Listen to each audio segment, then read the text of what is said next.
10 साल से थोड़ी बहुत प्रॉब्लम चल रही थी घुटनों में, मगर सडन 2 साल पहले वो एक किस्म का अटैक नहीं होता है घुटने में, मेरे पाँव में एकदम परेशानी शुरू हुई। तलुओं से लेके घुटने तक लगता था ना हजारों सुइयां चुभ गई। पाँव जमीन में हम रख ही नहीं पाते। मैं सो के उठती थी ना तो पैर जमीन पे नहीं रख पाती थी, डर लगता था कि कहीं ना मैं गिर जाऊं। दर्द तो घुटने में इतना होता था कि मैं चलने नहीं पाती थी, पैर को घसीट के मैं चलती थी, ऐसे ऐसे करके चलती थी मैं, ऐसे ऐसे ऐसे पैर को ऐसे फैला फैला के संभाल के मैं चलती थी। ऐसे सीढ़ियों से चढ़ना उतरना भी बंद हो गया था। सब रिलेटिव को मैंने मना कर दिया था कि मैं नहीं आऊँगी। तो घुटना का तो ये हालत हो गया कि मैं घर में मुझे सब हंसने लगे कि ये देखो, ये तो मम्मी तो पूरा लग रहा त्यागी का काम कर रही है। मैं डर गई थी ना कि अब तो मैं हो गई बेकार, घर में बैठ जाऊंगी। हमारे हस्बैंड को पाँव का प्रॉब्लम है काफ़ी, तो मैं डर गई थी कि अगर मैं भी बैठ गई तो फिर घर कौन देखेगा। बहुत घबराहट होने लगी थी। मैं शो नहीं करती थी अपने घर वालों को, मगर मैं भीतर भीतर बहुत डरी हुई थी, बहुत ज़्यादा। तो मैंने डॉक्टर को दिखाया तो डॉक्टर बोली कि आर्थराइटिस की तो प्रॉब्लम आपको आ गई है, आप दवा खाते रहो। मैंने डॉक्टर हम ठीक कैसे होंगे? तो बोले ये ठीक नहीं होगा, ज़्यादा आपको जल्दी ऑपरेशन करा लो, हमेशा के लिए अच्छी हो जाओगे। मैं तो ना कराऊं ऑपरेशन। एलोपैथिक वालों ने डर बिठाया, आपकी एज हो गई है, घुटने मोड़ना मत, नहीं तो ये कुछ ब्रेक कर जाएगी अंदर में। इस डर से मैं कुर्सियाँ बैठती हूँ। हमारी वाइफ सीमा हसनैन, उनको एक पेन होता था, नसों का पेन, जिसको शायद डॉक्टर सटीका पेन कहते हैं। उसके लिए उनको साल में एक मरतबा 15 या 20 इंजेक्शन का डोज भी दिया जाता था। फिर उनकी उंगलियों में, पाँव में तरह तरह का दर्द शुरू हुआ और जांच पड़ताल तो सारी कोशिशों के बाद ये पता लगा कि वो आर्थराइटिस की भी मरीज है। और हमारे डॉक्टर्स, एलोपैथिक डॉक्टर्स, उन्होंने ये कहा कि ये तो ट्रेलर है, अभी पिक्चर बाकी है। फिर मैंने हकीम सुलेमान सर की जो यूट्यूब में नंबर आती है उस पर कॉल लगा दिया। मैं हकीम सुलेमान सर जी की जो दवा खा रही हूँ गोनसिया, उसी से मुझे 1 महीना तक के बाद धीरे धीरे शुरू हुआ आराम मिलना। सीढ़ियों पे अब तो माशाल्लाह मैं चढ़ पाती हूँ। मैं 10,000 स्टेप कर पाती हूँ। कहीं भी चली जाती हूँ, बस में फटाक फटाक चढ़ जाती हूँ, रिक्शा पे चढ़ गई, नीचे झुक के बैठ के मैं सारे काम कर लेती हूँ। मैं बहुत खुश हूँ कि मैं एकदम फिट हूँ। गोनसिया का साथ नहीं छोड़ूंगी, जब तक जिंदगी है मैं ये एक चुटकी लेती रहूंगी, मगर इसको छोड़ना नहीं है मुझे। और हमारी वाइफ इस वक्त हर वो काम करती हैं जो पिछले 5 साल आगे वो कर सकती। अब मैं ये पूछना चाहता हूँ, ये आपके हाथ में गोनसिया है जी। ये नहीं होता, अगर ये आपकी ज़िंदगी में नहीं आया होता तो आज क्या आलम होता? मैं तो बोल नहीं पाऊंगी मैं क्या होती, अल्लाह बेहतर जानता है कैसी मेरी हालत होती।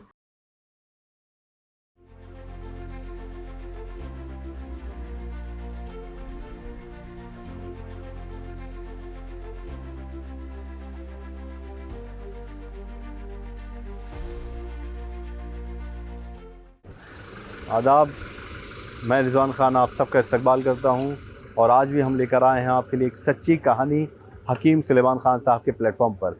मैं आपको बता दूं, कोलकाता का सफ़र जारी है और कोलकाता में हम इस वक्त मौजूद हैं। पार्क सर्कस का ये एरिया है, बेचूलाल रोड है और यहाँ मेरे दाहिने हाथ पे आप देख सकते हैं सत्यम हाउसिंग सोसाइटी है, जिसमें हम मिलने आए हैं सीमा हसनैन जी से। सीमा हसनैन जी ने हकीम सुलेमान खान साहब से जुड़ने के बाद अपने जीवन में क्या बदलाव देखा, यही सच्ची कहानी हम आपको दिखाएंगे, जिससे आपको प्रेरणा मिलेगी। तो आइए, इसी सोसाइटी के अंदर वो रहती हैं, उनके घर चलते हैं।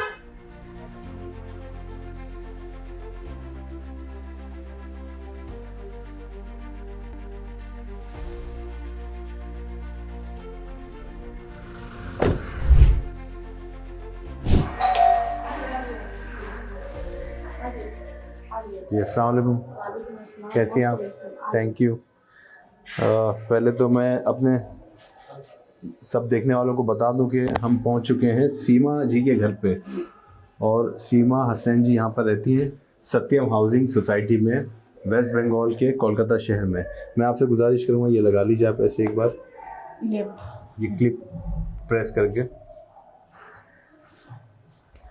तो सीमा हसनैन जी, बहुत बहुत शुक्रिया आपका। पहले तो हम करेंगे कि आपने हमें ये मौका दिया आपसे मुलाकात करने का और आपकी सेहत में कितना सुधार आया है ये जानने का, हकीम सुलेमान खान साहब से जुड़ने के बाद। बहुत सुधार आया है जी। हकीम साहब से आइए अंदर चल के बात करते हैं, लेकिन हम चाह रहे थे कि आपसे पहले आइए घर में ही चलते हैं, फिर हम कोशिश करेंगे कि अगर आप इजाज़त दें तो हम आपको नीचे भी ले जाएंगे हाँ बातचीत जरूर। करने के लिए। कोई तो बात ये घर है सीमा जी का। आप क्या बता रही थी? ऐसा है ना कि मैंने 10 साल से थोड़ी बहुत प्रॉब्लम चल रही थी घुटनों में, हल्की सी। जी। मगर उस दौरान हम ट्रीटमेंट करते थे, ठीक हो जाते थे, फिर करते थे, ठीक हो जाते थे, मेडिसिन लेते थे। जी। मगर सडन 2 साल पहले वो एक किस्म का अटैक नहीं होता है घुटने में, ऐसा बोल के हुआ। मेरे पाँव में एकदम परेशानी शुरू हुई, तलुओं से लेके घुटने तक। कहाँ से? तलुओं से, अच्छा। तलवे में, मैंने पाँव के तले में वो तकलीफ शुरू हुई। लगता था ना हजारों सुइयां चुभ गई। अच्छा। ऐसे मैंने पाँव जमीन में हम रख ही नहीं पाते। दोनों पैर? हाँ दोनों पैर। मैंने सो के उठने से तो ये हालत होती थी मेरी कि मैं पहले जमीन में पैर रख के अपने को बैलेंस करती थी, फिर मैं चलती थी। इतनी तकलीफ थी? मैंने इतनी चुभन होती थी, फिर वो जब चलते चलते फिर क्लियर होती थी। मैंने फिर उससे परेशान हो गई, फिर घुटनों में आने लगा वो तकलीफ। अब ये हालत हो गई, मैं सीढ़ी नहीं चढ़ पाती थी। अच्छा। और इसी चक्कर में एक बार मैं बस में चढ़ी जी। तो बस ने ब्रेक मारा ना, तो ब्रेक मारने में मेरा पैर क्या हुआ कि अचानक से घूम गया घुटने के पास से। जो घूमा तो इतनी पेन बढ़ी, इतनी बढ़ी कि मैंने वो समझो कि पाँव घसीट घसीट के मैं घर तक आई। अच्छा, ये कब की बात है? ये हकीम साहब से इलाज कराने के 1 साल पहले की बात है। अच्छा। तो हकीम साहब का जो देखती थी कि ये गोंद सिया बोल के है, मैंने बस अचानक बोला कि 6 से 8 महीना मैंने एलोपैथिक कराया। फिर मैंने बोला कि एक बार हकीम साहब की मैं ट्राई कर लूँ। तो मैंने हकीम साहब के यहाँ फ़ोन लगाया, फ़ोन उठाया, माशाल्लाह अल्लाह की रहमत हुई, इलाज में फ़ायदा हुआ। और इतना फ़ायदा हुआ कि मैं कॉन्फिडेंस से बोल सकती हूँ कि सभी को कराना चाहिए। पहले देख लो करा के क्या फ़ायदा हो रहा है। कोशिश करें, कोशिश करो, कंटिन्यूअस करो। ये नहीं कि आज मेडिसिन खा ली कल छोड़ दी, उससे फ़ायदा होता नहीं है। मुझे तो तीसरे महीने से फ़ायदा शुरू हो गया था। अब माशाल्लाह ये 6ठा महीना हो गया। अब मैं फिट हूँ माशाल्लाह, एवरीथिंग कर पाती हूँ। यानी आप इतनी देर खड़ी हो पाती थी, सोच सकती ये मैं 10,000 स्टेप कर पाती हूँ अभी माशाल्लाह। डेली कर लेती हूँ, कभी टाइम ना मिले तो भले ही ना कर पाऊँ। पहले आपने कहा कि आप जो है मतलब चलने के लिए मना कर दिया था? मना कर दिया था डॉक्टर ने कि चलिए मत, अगर 10 मिनट चलिए तो आप फिर 10 मिनट बैठिए रेस्ट करके। हाँ, हम बोले मुझे तो वॉक करने की आदत है, इसलिए कि मेरी वेट गेन होने वाली प्रॉब्लम है। अच्छा। अगर बैठ के रहती हूँ तो वेट गेन होने लगता है। अच्छा, मुझे यहाँ एक बार बैठ के दिखाएंगे आपको हाथ लगा के किस किस जगह ज़्यादा प्रॉब्लम होती थी? एक बार ये मुझे ये प्रॉब्लम होती थी पहले ये तलुओं में, पहले शुरू नीचे से हुई? हाँ नीचे से शुरू हुई, शुरुआत यही पर रही थी तलुए से, यहाँ से। अच्छा। और उसके बाद ये दोनों घुटना। अच्छा। तो घुटना का तो ये हालत हो गया कि मैं घर में मुझे सब हंसने लगे कि ये देखो, ये तो मम्मी तो पूरा लग रहा था आगे का काम कर रही है। तो जैसे कैसे, मान लीजिए जैसे डाइनिंग टेबल पे आपके ये सामान यहाँ रखे हुए हैं, और इसको अगर आपको लेके जाके कहीं रखना होता था तो कैसे आराम आराम से आप जाती थी? आराम से नहीं, ये टोटल मैं ऐसे ऐसे करके चलती थी। मैं ऐसे ऐसे ऐसे पैर को ऐसे फैला फैला के संभाल के मैं चलती थी ऐसे। अच्छा। एक पैर इतना दूर पे रखती थी और ऐसे चलती थी।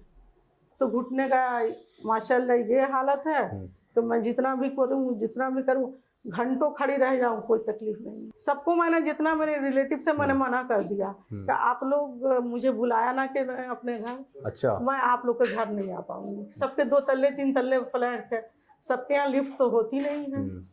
मतलब जाना छोड़ दिया था? हाँ छोड़ दिया था टोटली। 2 तल्ले मतलब 2nd फ्लोर या 3rd फ्लोर की बात कर रही हैं? हाँ। कि अभी आपसे अगर मैं रिक्वेस्ट करूँ, गुजारिश करूँ, पूछूँ आपसे कि हमारे साथ नीचे चल के आप थोड़ा सा वॉक करके, जैसे आप बता रही 10,000 कदम रोजाना, माशाल्लाह कम नहीं होता है ये। 10,000 नॉर्मल आदमी भी नहीं चल पाता है, और आप तो घुटनों के दर्द के बावजूद 10,000 कदम चल रही है रोजाना। मैंने कभी कम हो जाता है मगर 10,000 तक मैं कर पाती हूँ। एवरेज की बात पाती हूँ। तो अभी आप चलेंगे हमारे साथ नीचे? आइए। और सीढ़ी पे चढ़ने उतरने में तो कोई प्रॉब्लम नहीं होती? नहीं, कोई प्रॉब्लम नहीं है। अच्छा। तो सीमा हसनैन जी, सीमा हसलान जी, हसनैन। अच्छा, सीमा हसनैन जी के साथ हम नीचे चलते हैं। और नीचे इसलिए जा रहे हैं कि ये दिखाना चाहती हैं कि हकीम सुलेमान जी से जुड़ने के बाद इनके जीवन में जो बदलाव आया है। तो मैं ये देखना चाह रहा हूँ, सीढ़ियाँ भी आपकी काफ़ी बड़ी बड़ी हैं, जी मतलब छोटी नहीं है, लंबी भी है, ऊंची हाँ, भी है। जी। तो जब आपको उस दौर में आप सोच सकती थी कभी उतरने का? नहीं नहीं, मैं तो छोड़ दी थी, भूल गई थी। अगर लिफ्ट खराब है तो फिर उतरना नहीं है, जाना करती। नहीं है। कभी ऐसा याद हो बहुत मजबूरी में आपको उतरना पड़ गया हो? नहीं नहीं, मैं उतरती नहीं, छोड़ी थी मैं, इसलिए कि वो गिरने वाली बात थी। अच्छा। मैं उतरूंगी गिर जाऊंगी, इसलिए उस वक्त तकलीफ जो बढ़ी हुई थी, तो जानबूझ के, और भाई इस उम्र में गिर जाओ हड्डियां टूट जाए, तो उससे अच्छा है बच के रहो। मतलब आपने ख्याल ही छोड़ दिया था उतरने का। नहीं, एकदम। अब हमें दिखाइए, आप नीचे चल के आइए, आपके साथ चलते हैं। ये देखिए, मतलब अब आप एक एक कदम भी नहीं रख रही हैं, नहीं, पूरे पूरे कदम रख रही हैं। हाँ माशाल्लाह। माशाल्लाह। तो ये देखिए सीमा जी, माशाल्लाह कितना बदलाव इनकी सेहत में आया है। और ये गोंसिया के बाद है, जी यानी गोंसिया लेने से पहले जो दर्द था घुटनों में, उसमें आप नीचे उतरने का बिल्कुल नहीं सोच पाते थे जी नहीं, कि गिर जाएंगी या घुटनों में चढ़ना उतरना दोनों ही भूल गई थी। जी। मैं डर गई थी ना कि अब तो मैं हो गई बेकार, घर में बैठ जाऊंगी, ये डर तो आने लगी। इसलिए कि हमारे हस्बैंड को पाँव का प्रॉब्लम है काफ़ी, अच्छा। बहुत ज़्यादा। तो मैं डर गई थी कि अगर मैं भी बैठ गई तो फिर घर कौन देखेगा। अच्छा। तो ये डर ने मुझे दिमाग परेशान कर रखा था। फिर मैंने हकीम साहब को ज्वाइन की। मतलब आप स्ट्रेस में आ गई थी बहुत ज़्यादा। एक बार। हम चाहते हैं कि कितनी तेज़ आप यहाँ से यहाँ जैसे वॉक करते हैं नॉर्मली हाँ। अभी, हाँ, एक बार चल के दिखाइए कि कितना कॉन्फिडेंटली आप चलती हैं। ये माशाल्लाह।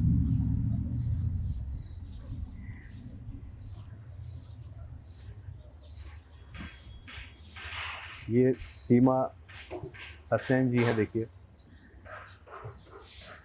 ये कॉन्फिडेंस आई है, ये कॉन्फिडेंस डेवलप हुआ है इनके अंदर गोंसिया के इस्तेमाल के बाद, वरना तो ये पैर खिसक खिसक के चला करती थी। माशाल्लाह।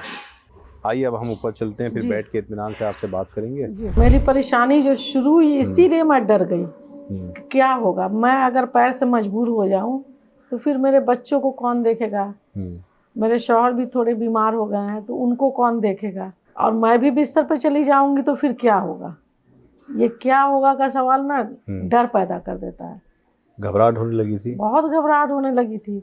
मैं भीतर भीतर शो नहीं करती थी अपने घर वालों को, मगर मैं भीतर भीतर बहुत डरी हुई थी, बहुत ज़्यादा। पहले एलोपैथिक में गई, वहाँ ने बोला कि नस यहाँ से चढ़ी हुई है, ये नस आपका प्रॉब्लम कर रहा है, कूल्हे से लेके पाँव तक का, इसी की वजह से सारी तकलीफ बढ़ रही है। अच्छा, नस दब गई ये बताया उन्होंने? मैंने नस के वजह से, एक कूल्हे से कोई नस आता है पाँव में नीचे तक, वो तलवे तक जी। वही नस की वजह से पूरे पाँव के वो तलवे में दर्द हो रही है, जो आपको तकलीफ है, सुइयों की तरह चुभता था पाँव का तलवा। मैंने उनसे बोला कि मुझे डॉक्टर साहब ये ऐसी तो दवा बताइए कि भाई दवा खाने के बाद मैं रिलैक्स हो जाऊं, अच्छी हो जाऊं। तो बोले ये ठीक नहीं होगा, ज़्यादा आपको जल्दी ऑपरेशन करा लो। अच्छा, सीधा ऑपरेशन की सलाह दे दी? हाँ, सीधा दोनों घुटने का ऑपरेशन करा लो, 3 से 4 लाख रुपए का खर्चा आएगा, करवा लो, हमेशा के लिए अच्छी हो जाओगी। मैं तो ना कराऊं ऑपरेशन। गोंसिया है अभी आपके पास? जी। एक बार दिखाएंगी? ये रही गोंसिया। ये गोंसिया आप पिछले 6 महीने से ले रही हैं? हाँ, पिछले 6 महीने से ये तीसरा डब्बा मेरा है। अच्छा, पाउडर बना? हाँ, पाउडर आप बना। इसको निकाल लिए ढक्कन में पाउडर को, चम्मच से निकालूं? ऐसे निकाल लीजिए, पलट लीजिए थोड़ा सा और दिखाइए हमें कि ये गोंसिया आपके पास कैसे आया था। मतलब क्या ऐसी पाउडर था या ये छोटे छोटे टुकड़े में था, पत्थर की तरह? इतने बड़े बड़े टुकड़े, पत्थर के तरह टेढ़े मेढ़े टुकड़े थे, काले काले। तो ये आते थे, तो फिर इनको हवा लगा के, थोड़ी अगर धूप है तो धूप लगा लो, फिर ग्राइंडर में इसको पाउडर बना लो। ऐसी बनाया सिंपल है, कोई मुश्किल नहीं। फिर यकीन था कि भाई ये हकीम साहब की भेजी हुई दवा है, इंशाल्लाह अच्छी होगी। फिर यकीन करके, भाई सबसे बड़ी चीज़ यकीन है। ये आधा ग्राम लेना पड़ता है, और गर्म पानी या गर्म दूध। तो आप कैसे लेती हैं? बस इतना सा लेती हैं, एक बस। चुटकी बराबर? जी। पानी से गर्म? मैं कभी दूध से लेती हूँ, कभी पानी से। एक समय, एक वक्त? नहीं, ये 2 टाइम लेना होता है। किसी वजह से मिस कर, शुरू में तो मैंने कंटिन्यूअस 3 महीना तो कोशिश की कि एक टाइम भी मिस ना हो मेरे। अब मैं ये पूछना चाहता हूँ, ये आपके हाथ में गोंसिया है, जी। ये नहीं होता, अगर ये आपकी ज़िंदगी में नहीं आया होता तो आज क्या आलम होता? मैं तो बोल नहीं पाऊंगी, मैं क्या होती, अल्लाह बेहतर जानता है कैसे मेरी हालत होती। मेरी हालत तो बहुत ख़राब थी और तकलीफ़ रुक नहीं रहा था। घबरा घबरा के एलोपैथिक में भागती थी, पेन किलर खाना पड़ता था और ये पेन किलर से मैं बहुत भागती हूँ।